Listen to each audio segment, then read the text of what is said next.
Hey there, Sparkle-ist. For our April selection for champagne, we have this fantastic grower, Marx-Coutelas et Fils, and they're from the Vallée de la Marne. This is a fantastic example of a grower champagne, super small production. The name of it is Le Barils. It's 2019 is the vintage, is a vintage one.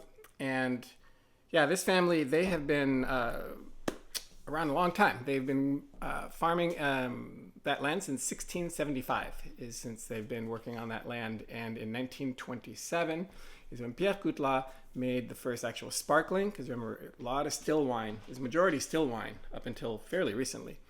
And so he made the first sparkling in 1927, and ever since then they've been doing sparkling. And Brian is the third generation of that since that occurred, who is now taken over things, and while he's modernizing things, he's also taking it back, and he's going organic and really taking care to do things in a very natural way, modernizing equipment, but going even backwards in terms of tradition and trying to get back to the roots of things.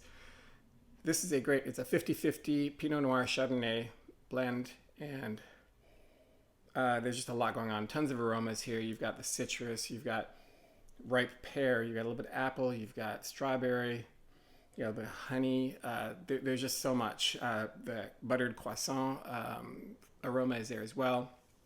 And on the tongue, when you taste this, when you take this in and taste it, it's just this burst of fresh fruit and sweetness that hits the tongue, and then it just kind of fades into this beautiful minerality that just kind of it finishes dry, and it just keeps going on, lingering and lingering in the finish, and you just keep wanting to drink more. So the other aspect of this that makes it so different and unique is that this is what's called a single parcel champagne.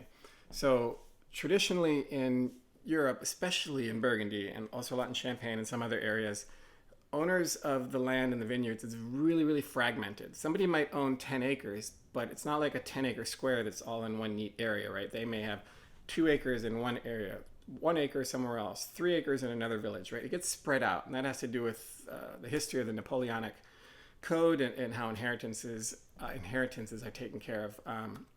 But anyways, so in Champagne, typically what you're drinking is a blend of grapes, the juice from grapes that comes from different parcels, right, from all over. They could be from a village just next door. It could be from a couple villages over. It depends where they have the land.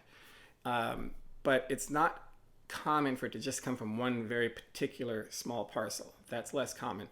The reasons for that is for what blending allows you to have a little greater volume, right? Because you're taking the grape and juice from different areas to make one bigger batch. When you're taking it from one small parcel, right, it's just a smaller amount of juice, a smaller amount of liquid, so you can only make so much.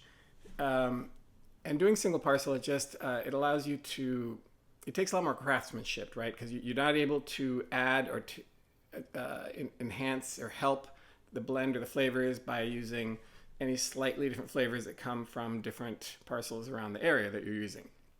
This is just one specific area. All you're tasting is exactly what came from that spot. And it takes a lot of craftsmanship, a lot of skill to make this very well.